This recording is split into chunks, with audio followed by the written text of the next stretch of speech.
प्रिय विद्यार्थियों, आज हम इस ऑनलाइन व्याख्यान पर पुनः हमारे अध्ययन कार्यक्रम को आगे बढ़ाते हैं।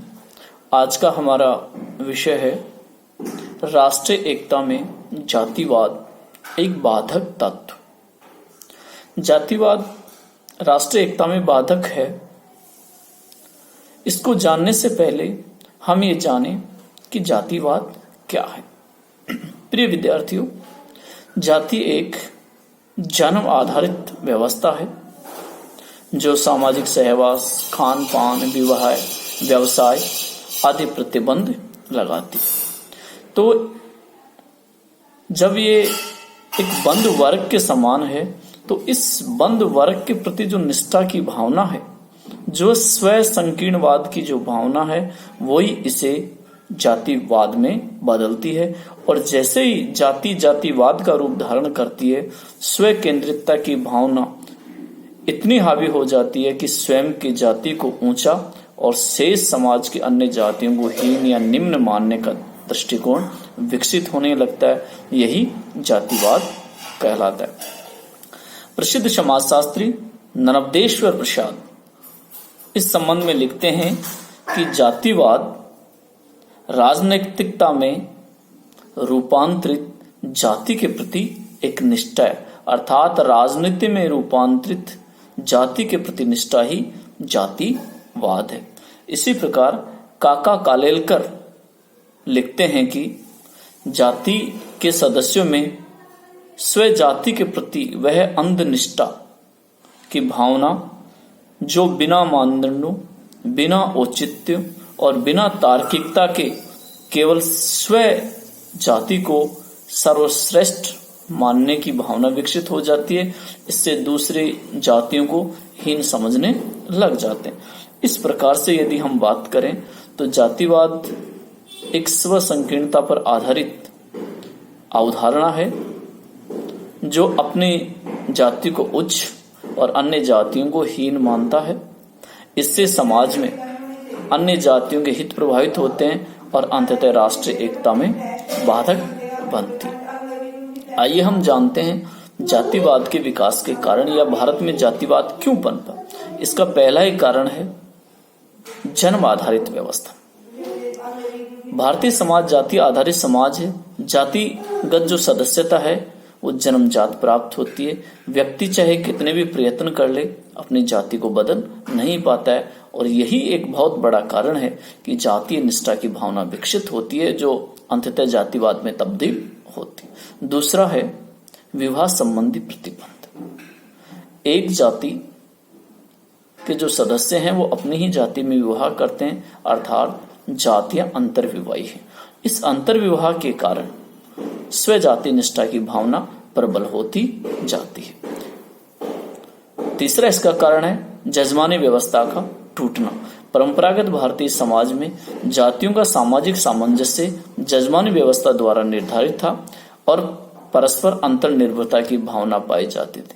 लेकिन आधुनिकीकरण, नगरीकरण के कारण परंपरागत जजमानी व्यवस्था समाप्त होगी और आज जातियों की जो पारस्परिक अंतर्निर्भरता थी वो भी समाप्त होगी। ये भी जातिवाद को बढ़ाने में एक सहायक कारक रहा। अगला जो कारक है जाति के प्रति निष्ठा। चाहे कोई भी जाति हो, भारतीय समाज में सभी जाति के सदस्य अपने अपनी जाति के प्रति निष्ठा की भावना रखते हैं और यही स्वनिष्ठा जातिवाद का सबसे प्रबल कारक है। आधुनिक संचार साधनों का प्रभाव, आधुनिकीकरण, नगरीकरण और संचार साधनों के विकास के कारण जातियों के जो सदस्य हैं वो घनिष्ठ सामाजिक संपर्क बना पाने में संभव हो पाए और ये निष्ठा को और बलवती कर रहा है। राजनीतिक कारक भारत में जातिवाद का सबसे बड़ा कारक है। रजनी कोठारी इस संबंध में लिखते हैं कि भारत में राजनीति का जातिकरण हो रहा है और जाति का राजनीतिकरण हो रहा है। अर्थात राजनीतिक जो वोटिंग व्यवहार है, मतदान व्यवहार है, वो जातियों के द्वारा प्रभावित हो रहा है। पंचायत चुनाव से लेकर मुख्यमंत्री तक के जो फैसले हैं वो जातियों को ध्यान में रखकर निर्धारित किए जाते हैं। जातीय संगठन विभिन्न जातियों के अपने अपने जातीय संगठन बन रहे हैं, ये जातीय एकता को और मजबूत कर रहे हैं। रुडोल्फ इसको पैरा कम्युनिटीज के रूप में परिभाषित करते हैं। और अगला है संस्कृतिकरण। प्रसिद्ध भारतीय समाजशास्त्री एम.एन. श्रीनिवास ने निम्न जातियों के उत्थान के संबंध में संस्कृतिकरण की अवधारणा दी। संस्कृतिकरण की अवधारणा भी कहीं न कहीं जातिवाद को बढ़ाने में सहायक रही।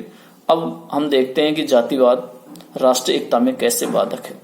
ये भेदभाव को बढ़ा रहा है, विभिन्न जातियों के मध्य संघर्ष को बढ़ा रहा है, और जातिवाद स्वहित केंद्रितता के कारण प्रजातंत्र की विरोधी भावना है, राष्ट्रीय सामंजस्य को रोकती है।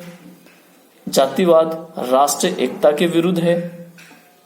इसलिए हमें चाहिए कि जातिवाद को हमें समाप्त करने चाहिए। आइए हम जानते हैं हमें क्या प्रयास करें इसके लिए।